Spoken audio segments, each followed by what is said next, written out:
जय हिंद दोस्तों ये वीडियो उन लोगों के लिए है जिन्होंने ALP 2024 का फॉर्म भरा है।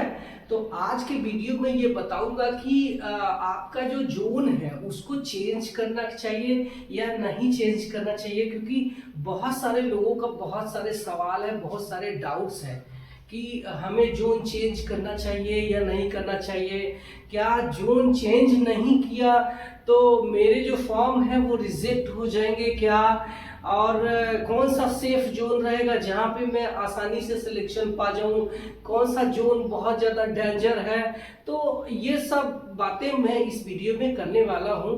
तो सबसे पहले तो आपको बता दूं कि अगर आप ये सोच रहे हैं कि मैं अगर इस जोन में अपने फॉर्म को चेंज करके डाल दूं और बिना पढ़े मेरा वहाँ पे सिलेक्शन हो जाए, तो आप बहुत बड़ी गलतफहमी में हैं। लेकिन अगर आपकी जो ठीक ठाक तैयारी है तो अब आपको जरूरत है कि अच्छे जोन के तलाश को छोड़ करके आप अपने जोन पर भरोसा करके बस अब अपनी तैयारी शुरू कर देना चाहिए। मेरे पास 21 जोन है, उसकी लिस्ट है। मैं एक एक जोन पर बात करते हुए और सारे जोन पर बात करूंगा। तो अगर आपको लग रहा है तो आप जो है अपने जोन को चेंज कर सकते हैं, अन्यथा वैसे की वैसे रहने दे सकते हैं। मैं सबसे पहले अहमदाबाद की बात करता हूं। तो अगर आप अहमदाबाद के एरिया से आते हैं तो आपको जोन चेंज करने की जरूरत नहीं है, क्योंकि सब जगह वही वैकेंसी है। लेकिन अगर आपको लगता है कि ये हमारे लिए बहुत दूर हो जाएगा तो आपको जोन जो है, अगर आप नॉर्थ साइड से आते हैं तो आपको जोन बदल करके नॉर्थ साइड के कोई जोन ले लेना चाहिए जिसमें प्रयागराज में भी अच्छी खासी वैकेंसी है। सिर्फ आपको SC ST में आते हैं तो फिर प्रयागराज को नहीं सिलेक्ट करना चाहिए। बाकी सारे लोग अहमदाबाद अगर आपने चुना है तो बिल्कुल भी आप उसी पर रहे, कोई और जोन बदलने की जरूरत नहीं है। हम अजमेर की बात करें तो अगर आपका जोन अजमेर है तो भी आपको बदलने की जरूरत नहीं है। सिर्फ अगर आप ST में आते हैं तो आप अपने जो अजमेर बोर्ड है उसको छोड़ दें, क्योंकि वहां पे ये जो कैटेगरी है बहुत ज्यादा संख्या पे है, तो वहां पे कट ऑफ जाने का चांसेस बहुत ज्यादा हाई है। आते हैं अपने इलाहाबाद पे यानी प्रयागराज जोन पे। तो अगर आप अनरिजर्व में या EWS या OBC में आते हैं तब तो ठीक है, लेकिन अगर आप SC ST में आते हैं तो आपके इलाहाबाद वाला जो जोन है इसको छोड़ देने की जरूरत है। बेंगलोर की बात करूं तो अगर आप नॉर्थ इंडिया से आते हैं तो आपको बेंगलोर को छोड़ना चाहिए। नहीं तो आपका अगर लगता है कि ठीक है तो आप बेंगलोर भी चुन सकते हैं। बेंगलोर भी सेफ जोन है। लेकिन एक चीज मैं क्यों बता रहा हूँ एरिया, क्योंकि एक बार अगर आपकी नौकरी लग गई तो 5 से 10 साल तक आप जो है अपने रिक्वेस्ट को लगा नहीं पाएंगे। आप उसी में वहीं पे आपको ड्यूटी करनी पड़ेगी एटलीस्ट 5 से 10 साल। इसलिए अभी भी टाइम है कि आज जो है, आज रात के 12 बजे तक आप अपने जोन को बदल सकते हैं। ये आप आज का यानी आज 7 अगस्त है और आज तक का उसको टाइम दिया है जोन बदलने का। ठीक है, अब आते हैं भुवनेश्वर पे। तो भुवनेश्वर भी एकदम बढ़िया जोन है। आपको जो है अपना जोन को बदलने की जरूरत नहीं है। हम बिलासपुर की बात करें तो यहाँ पे सबसे ज्यादा हमें तो डेंजर जोन लग रहा है। तो अगर आपने पहले से कोई फॉर्म भर के रखा है बिलासपुर का तो आप चाहे तो उसको बदल भी सकते हैं और नहीं भी बदल सकते हैं। अगर आपको संख्या देख करके एजुकेशन मतलब आपको स्टडी करने की इच्छा होती है तो आपको बदलने की जरूरत नहीं है। लेकिन यहाँ पे सबसे ज्यादा फॉर्म डालने जाएंगे। अगर आपका जो मान लो CBT 1 निकल जाएगा तो लेकिन आपको CBT 2 में प्रॉब्लम आ सकती है, क्योंकि फिर हमें वही कंपटीशन देखने को वहां पे मिलेगा। तो ये है बिलासपुर का, आप चाहे तो बदल सकते हैं। चंडीगढ़ को मैं लेने की सलाह नहीं दूंगा, क्योंकि यहाँ की कट ऑफ बहुत ज्यादा जाती है और हमारे साथ में जो ALP जो ड्यूटी कर रहे हैं कुछ चंडीगढ़ बोर्ड से जो है सिलेक्ट होकर के उनको सेंट्रल रेलवे मुंबई में भेज दिया गया है। तो हमारे साथ में काम करने वाले जो लोग हैं वो चंडीगढ़ बोर्ड से आए हैं। इनकी कट ऑफ बहुत ज्यादा जाती है। तो आप चाहे तो अगर ठीक ठाक तैयारी, अच्छी तैयारी है, ठीक ठाक मैं नहीं बोलूंगा, अच्छी तैयारी है तो आप चंडीगढ़ रहने दें, अन्यथा आप इसको छोड़ दें। चेन्नई की बात करूं तो अगर आप उत्तर प्रदेश या बिहार से आते हैं तो आपको ये जोन को अवॉइड करने की जरूरत है, क्योंकि अब ये बहुत दूर हो जाता है और वहाँ पे लैंग्वेज की प्रॉब्लम हमें ज़्यादा देखने को मिल सकती है। एटलीस्ट आप अगर महाराष्ट्र में ड्यूटी कर रहे हैं तो यहाँ पे उतनी प्रॉब्लम नहीं आएगी, क्योंकि हिंदी मराठी लगभग दोनों सेम है। लेकिन अगर आप चेन्नई में ड्यूटी करेंगे तो वहाँ पे आपको बार बार लैंग्वेज की प्रॉब्लम आएगी, तो आप इसको जोन को बदल सकते हैं। अब हम बात करते हैं गोरखपुर की। तो गोरखपुर जो है हमारे राडार पे डेंजर जोन ही है एक तरीके से, क्योंकि वहाँ पे जो है वैकेंसी कम है और नॉर्थ साइड के जितने भी जोन है मैं हमेशा अवॉइड करता हूँ, क्योंकि वहाँ पे बहुत ज़्यादा तैयारी करने वाले लोग हैं। तो अगर आपकी अच्छी तैयारी है तो जाए, अन्यथा इसको छोड़ दें। ठीक है, नॉर्थ वालों के लिए सबसे बेस्ट जोन मैं जहां तक बताता हूं कि आप चाहे तो कोलकाता भी ले सकते हैं, मालदा भी ले सकते हैं। इसके अलावा आप सिकंदराबाद, मुंबई, ये सब जो है जोन ले सकते हैं। अब हम अगली जोन की बात करता हूं तो ये है हमारे नज़र में गुवाहाटी। सामने हमारे गुवाहाटी दिख रहा है, तो आपको गुवाहाटी को नहीं बदलने की जरूरत है। अगर आपको पहले से अपने फॉर्म को भर के रखा है तो गुवाहाटी में जो है आपका कट ऑफ कम जा सकता है, तो ये सेफ जोन हमें लग रहा है। अब हम अगले जोन की बात कर ले तो ये है कोलकाता। सबसे बेस्ट जोन हमें है लग रहा है। अगर आप SC ST में आते हैं तो यहाँ पे अच्छी खासी वैकेंसी हमें ST की देखने को मिलेगी कोलकाता में।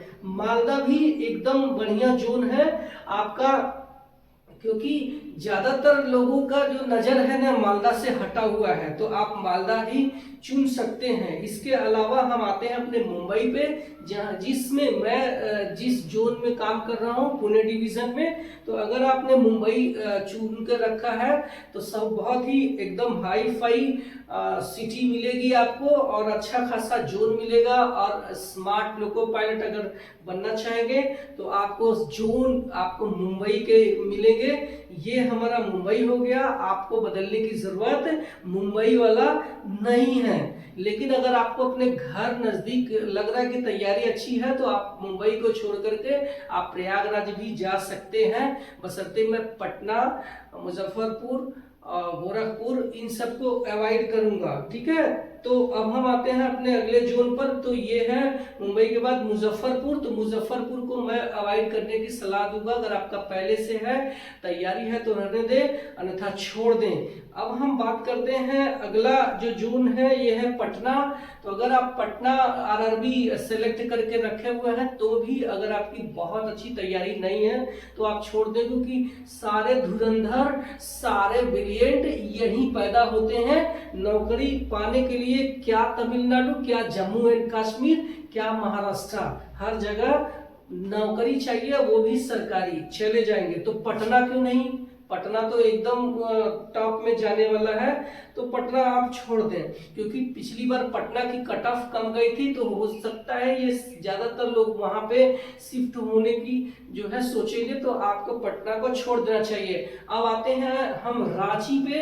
तो रांची भी आपके लिए एक अच्छा और सेफ जोन हो सकता है, क्योंकि ज्यादातर लोग पटना या मुजफ्फरपुर शिफ्ट हो जाते हैं, कोलकाता शिफ्ट हो जाते हैं, लेकिन रांची को अवॉइड करते हैं। तो आपको रांची आपके लिए सेफ जोन हो सकता है। अब हम बात करते हैं अगला जो है सिकंदराबाद की। तो आप देख सकते हैं कि सबसे ज्यादा वैकेंसी अगर बिलासपुर के बाद है तो वो है सिकंदराबाद। और सिकंदराबाद जो है ITI वालों के लिए सबसे जो है वरदान जोन है, बहुत सिलेक्शन होता है, मैंने देखा है। जिस तरीके से मुंबई में BTech वाले सिलेक्शन पाते हैं, हालांकि ITI वाले भी आते हैं, सारे जगह ITI वाले भी आते हैं, नो डाउट, लेकिन मैं सबसे ज्यादा सिकंदराबाद में भी देखा हूँ ITI वाले सबसे ज्यादा वहां पे आते हैं सिलेक्ट होकर के, और आपके डिप्लोमा BTech वाले वहां पीछे रह जाते हैं।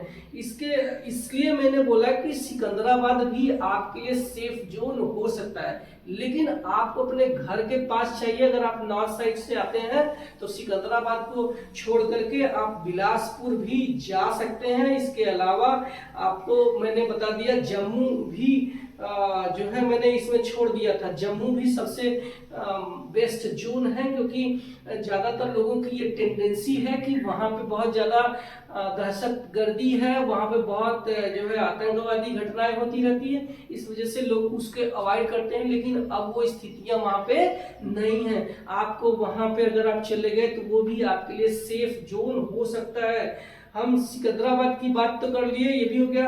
सिलीगुड़ी की बात करें तो ये आपको अवॉइड करने की जरूरत है, क्योंकि पिछली बार 2018 की वैकेंसी में इसकी कट ऑफ कम गई थी, तो ज्यादातर लोगों ने यहाँ पे ज्यादा फॉर्म अप्लाई किए हुए हैं, तो आपको सिलीगुड़ी को अवॉइड करने की जरूरत है। हम बात करते हैं लास्ट त्रिवेंद्रम में भले ही जो पर सीट कंपटीशन है कम है, लेकिन वहां पे आपको जरूरत नहीं है जाने, क्योंकि वहां पे सबसे ज्यादा केरल के लोग वहां अप्लाई कर देते हैं।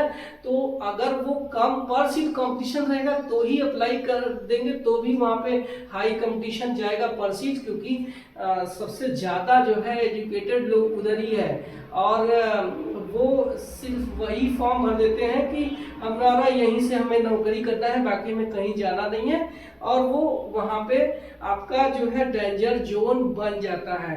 तो ये मैंने 21 जो है जोन के बारे में डिटेल में बात किया है। अब बात कर लेते हैं कंक्लूजन की। तो मैंने क्लियर बता दिया है कि आपको जो है इनका वीडियो उनका वीडियो यूट्यूब पे दुनिया भर के वीडियो देख करके अपने माइंड को डिस्टर्ब करने की जरूरत नहीं है। पूरा का पूरा माइंड अब आप अपनी प्रैक्टिस करने पे लगा दो, अपनी तैयारी पे लगा दो। आपकी जो भी तैयारी है यकीन मानो ठीक ठाक भी तैयारी है, तो अब से भी आपके पास टाइम है एग्जाम होने तक, और ये एग्जाम आपके अगस्त के बाद भी जा सकते हैं, सितंबर भी जा सकते हैं। तो अगर आपने अच्छी खासी तैयारी कर लिया है तो इसमें आपका एक पोस्ट हो सकता है। अब से आपको कोशिश ये करना है कि ज्यादा से ज्यादा आपको प्रैक्टिस सेट हल करना है, यानी कि प्रीवियस ईयर्स के क्वेश्चंस हल करना है, मॉक टेस्ट लगाना है, एग्जाम होने तक श्योर सिलेक्शन होने वाला है। तो यही एक हमारा वीडियो है। अच्छा, कुछ लोग ये पूछते हैं कि मैं अगर जोन नहीं बदलता हूं तो क्या मेरा फॉर्म रिजेक्ट हो जाएगा? क्यों रिजेक्ट हो जाएगा भाई? कभी नहीं हो सकता। आप चाहे फॉर्म अपना जोन बदलो चाहे नहीं बदलो, आप अपने जोन बदलते हैं तो आपको नया जोन मिल जाएगा। आप जोन नहीं बदलते हैं आपका वही का वही जोन रह जाएगा। रिजेक्ट होने का सवाल नहीं उठता है। इधर उधर भागा दौड़ी से बचिए। तो ये हमारा एक एनालिसिस था कि आपको अब जोन चेंज करने में अपना माइंड डिस्टर्ब करने की जरूरत नहीं है। आपका जो भी जोन है वही रहने देना है। अब जो है अपनी तैयारी पर फोकस करना है। कुछ जोन है जो मैंने बता दिए हैं कि नॉर्थ साइड के कुछ जोन आपको अवॉइड कर देना चाहिए, जैसे इलाहाबाद है, SC ST है तो छोड़ देना चाहिए। अजमेर है, आप ST में आते हैं तो आपको छोड़ देना चाहिए। बाकी आपका जो है गोरखपुर को भी मैं अवॉइड कर देता हूं। इसके अलावा मैं मुजफ्फरपुर को भी अवॉइड करता हूं। पटना को भी अगर आपका है तो अवॉइड कर देना। सिलीगुड़ी और त्रिवेंद्रम को भी आपको अवॉइड कर देना। बाकी इसके अलावा आप सारे जोन को ले सकते हैं। ठीक है, तो ये वीडियो आपको हेल्पफुल लगा होगा, ऐसा मैं उम्मीद करता हूं। आपको ये हमारा प्रयास अच्छा लगता है तो आप मुझे लाइक करना। इससे क्या है, मुझे मोटिवेशन मिलेगा नया नया वीडियो बनाने की और नई नई बातें आपको बताने की। आप मेरे चैनल पे पहली बार आए हैं तो सब्सक्राइब कर लेना। मिलते हैं अगले वीडियो में किसी और टॉपिक के साथ में। तब तक के लिए बाय बाय, जय हिंद, वंदे मातरम।